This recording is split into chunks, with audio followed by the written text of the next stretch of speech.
Hello, Libra. Okay, we're not looking like that before. It was the last reading that. Okay.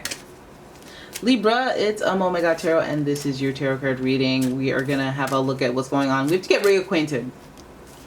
I have to feel you on things before we can. All right, so let's start with the astro. Let's see whose vibe, what astrological vibe is up in your aura. Could mean people with placements, straight vibes, straight astro vibes. Okay? Could be that water. Could be that water. All right? So Libra, you guys are either in your feelings, you guys are either deep in your feelings, or you're surrounded by Cancer, Scorpio, Pisces energy. Very sensitive energy, psychic energy, intuitive energy, creative energy, imaginative energy. I would say a little reactive energy because of those feelings, those feeling things so deeply, taking things personally, being hypersensitive, in tune, but hypersensitive. Let's hope this is a good thing for you, Libra, because, yo, okay, we're honing in on what kind of water. We got Neptune energy, which is dreams, illusions, addiction, mind altering, anything where you're like your consciousness is blurry. Neptune, and that is associated with Pisces. So some of you got a Pisces all in your grill. All, listen, lots of water here. What are you guys doing? Why are you in your feelings? Hey, stop that. You're an air sign. You're an intellectual. Okay, at least it's not water, but still, fire is very reactive. It's very emotional as well. And you have the sun, and the sun is about your sense of purpose, yourself, and Leo. You might have a Leo in your mix. Okay, Leo, very egotistical, a baby in a suit, just like Aries. A little bratty, right? But very fun, very attractive, very tempting. Very tempting. They are the number 5, the 5th zodiac sign, so hard to sit still. Hard to rest on a 5. Hard to rest. It's very chaotic almost. Alright, so Libra feels interesting. Not gonna lie. Feels interesting. This person brings a lot of pizzazzle, a lot of emotion, a lot of depth, a lot of imagination, a lot of, you know, conjuring up things you never thought of. This person could be a lot of fun. This person could be exhausting. This person could be a bit much. Let's have a look and see with the tarot what this person means to Libra. Like, what's going on here? Like, how does this affect Libra? What is the timeline? What is the storyline here with this entity of water and fire? All right. Ooh. The Ace of Swords, the 9 of Wands, the 10 of Swords in reverse, the 5, oh, the Hierophant, cool, and the 8 of Cups. Okay, so, excuse me more. My impression immediately is like, feels like a lesson in like this person is, it's like they're a fleeting experience, they're a season. They are a fun and interesting chapter. They are an exciting bridge in a song. You know, they changed some things. They switched. They came in like a wrecking ball. All right. So Ace of Swords represents a new kind of ideology, a new way of thinking, a separate perspective. I feel like it's like just somebody who's introduced and they're just different from what you're used to. And that's that intellectual energy. So they challenge the way that you think, which is okay, fine. They might come in not as pleasantly, but more interestingly or intriguingly into your life, how they enter. I think what they say has an effect on how you feel. You know, maybe you heard them talk and you're like, oh, their voice is high pitched. That's weird. Or you heard them speaking on an issue that would just happen to be niche, and you're like, oh, okay, I see you. You're like-minded. But also I feel like there might be some sort of recognition of your position in life, the way, like, you might have that commonality with them where you're in a specific place where you're dealing with specific issues, maybe the same age bracket, maybe the same generation, maybe the same family issues, financial issues, friend, you know what I mean? Like something similar, it's something in common, but I think it has something to do with being on your own and independent. That 9 of Wands energy shows that, like, kind of relating to somebody who's been through the ringer with you, or been through a similar situation that has been maybe like a thankless process, or a long, like, so you might find yourself talking to somebody, maybe complaining a little bit, or being like, I've been through it, oh yeah, or talking about like your history of whatever it is your like-minded interest is with this person, and that might be a commonality there. But also I feel like it might even be a conversation that makes you feel like, all right, I got to change things. Like, I've been doing this for so long, it's time for me to make a change. Or maybe they're like, oh, I only lasted 2 years, and then I said, forget this, I'm out of here, you know? And they're like, oh my God, yeah, I should have been gone. I should have. Or, you know, you hear somebody's making twice as much as you, and their job is like half the responsibility, and you're like, you know what? Yeah, you know what? I should have been gone.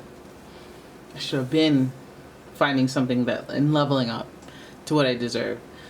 So I feel like there's this that type of feeling because of that 9 of Wands, where there's that relatability to what you've been through, what you've endured, and what you've continued to endure. And then we have the 10 of Swords, where it's like feeling a sense of betrayal, or feeling like you've been swindled, bamboozled, or like some, I don't know, it's like multiple things all at once that make you realize that this is the end here. Like, it feels like this should be the end, this should have been the end, this should have, like, I should have already been leveled up, like that feeling of like, this is overdue, overkill. Okay, so I feel like this person is awakening to you. Maybe they just drop some knowledge on you, some wisdom, and they don't know how it affects you, or, you know, but that 5, I feel like that 5 with the Hierophant, it represents, pardon me, not only change, because that number is just about synthesis and change and growth and movement, which could be good, could be bad, but it's also a card of commitment. The Hierophant represents that spiritual figure who kind of grants the approval of God to people with their practices. And also people kind of trust this person to have integrity and to follow the values and traditions that they are representing. So there is a higher level of like commitment and trust with this person. And I think that it's like somebody wanting to just shut down this whole pain and strife era in their life, and wanting to kind of level up to that king status and be recognized as that, not recognized as the struggle for doing X for so many years, but to be recognized as the master or a king of a different situation, and kind of committing to that. So committing to change, and committing to growth, and committing to the stability of like having a higher level of responsibility, a higher standard for yourself, and committing to that practice. Also associated with Taurus. So Taurus have been known to like kind of rule that second house of income. So achieving financial success through like investments and employment. Obviously, they work hard and they are determined to get where they want to be financially. So that's kind of a good indicator of an upward movement in your career, or just maybe that feeling of inspiration and motivation that you've been looking for coming through somebody who just introduces a new idea. And yeah, that's good. That's a good thing. That's a real good thing, actually. Taurus is kind of like, you guys kind of like each other, because like your ruling planet is Venus. I think that this is a solo journey. 8 of Cups would suggest that maybe you're bummed out about the information at first, but that information challenges you. You want to take a drastic measure, drastic action to change your situation, to level up, and to commit to that, instead of just having a fleeting moment of, oh yeah, I wish things were better. Like, you don't want to be in your complaining area. You want to be in your king area, being like, did these challenges that I face actually help me grow? I'm not going to let them just happen and then I feel bad and that's it. I'm going to let them ignite power in me that carries myself to a level that I'm comfortable with. Okay, and that might be a lonely journey. 8 of Cups. Emotionally, it might be isolating. You know, some of you may not want to walk away from the normalcy of the situation you're in right now. A lot of us become complacent. A lot of us feel like if we stay still, then we won't get targeted. But that 8 of Cups is suggesting a solo journey, a solo mission, and, you know, not feeling too sorry for yourself and not thinking and being too much in your head with worries. It's about self-reflection. It's about the reality of your situation when you look back.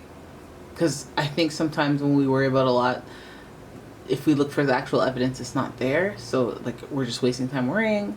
I think there's some self-reflection after the realization of the desire of change came from something negative or something that someone said that was like, that made you, that little ether, you know. And that it's hard to, when you want to find motivation to do something, it's hard to get that. But I think that this is a lesson in how you got that fire going. Okay, if it elicits change in your life for the better, it's like, well, I don't, well, I'll be, you know, like, so should I let people try me all the time? Like, because then it just motivates me, I guess. I don't know. But that feeling of processing it, you'll realize soon enough that this person, whether they frustrated you or just inspired you or made you think differently or made you feel some type of way and you didn't understand how you felt, it'll drive you to realize what a dead situation is, and it'll motivate you to stay consistent in trying to move forward, onward and upward, and just having a better situation for yourself, at least financially, at least on the lifestyle front.